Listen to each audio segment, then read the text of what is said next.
আসসালামু আলাইকুম। আগের ভিডিওতে দেখছেন যে আমরা আরও 44টা পাখি আনছিলাম। পাখি আনার একদিন পর আমার খাঁচার দিকে লক্ষ্য করে দেখি একটা পাখি মরে পড়ে আছে।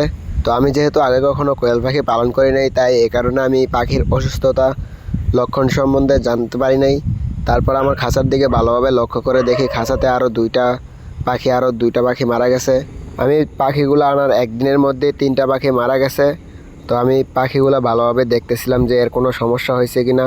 তো খাঁচার মধ্যে আমি ভালোভাবে দেখতেছিলাম যে আর কোনো পাখি অসুস্থ আছে কিনা। তারপরের দিন সকালবেলা ঘুম থেকে উঠেই আমি আমার সাইকেলটা নিয়ে বেরিয়ে পড়ি আমার পাখিগুলোর জন্য ওষুধ আনার জন্য। এছাড়াও আজকে আমি একটা ইনকিউবেটর মেশিন বানানোর জন্য কিছু জিনিসপত্র অর্ডার দিয়েছি। তো ডেলিভারি ম্যান কল দিয়ে আমারে বললো যে আজকে নাকি ওগুলো নিয়ে আসবে। তো আমি আমার অসুস্থ একটা পাখির ভিডিও করে নিয়েছিলাম, আমার ফোনে ভিডিও করে নিয়েছিলাম। তো ওই ভিডিওটা ডাক্তারকে দেখায় ভালোভাবে ওষুধ নিছি।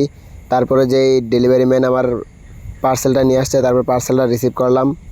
এটা হলো সেই পার্সেলটা। তারপর আমি পার্সেলটা রিসিভ করে ডেলিভারি ম্যানকে টাকা দিয়ে আর আমার পাখির জন্য ওষুধ নিয়ে তারপর আমি বাড়িতে চলে এলাম। তো আমার অসুস্থ পাখিটাকে ভালোভাবে দেখে ডাক্তার আমার এই ওষুধগুলো আমাকে দিয়েছে। তো এখানে ফার্স্ট বেড একটা ওষুধ দিয়েছে, এটা বলছে 1 লিটার পানিতে 1 গ্রাম দিতে। এখানে আরও কয়েকটা ওষুধ দিয়েছে। এই ওষুধগুলো আমার প্রতিদিন 2 বার করে 3 দিন খাওয়াতে বলছে। এরপরে ডাক্তারের পরামর্শ অনুযায়ী আমি 1 লিটার পানিতে প্রত্যেকটি ওষুধ 1 গ্রাম করে নিয়ে ভালোভাবে মিশিয়ে নিতেছি।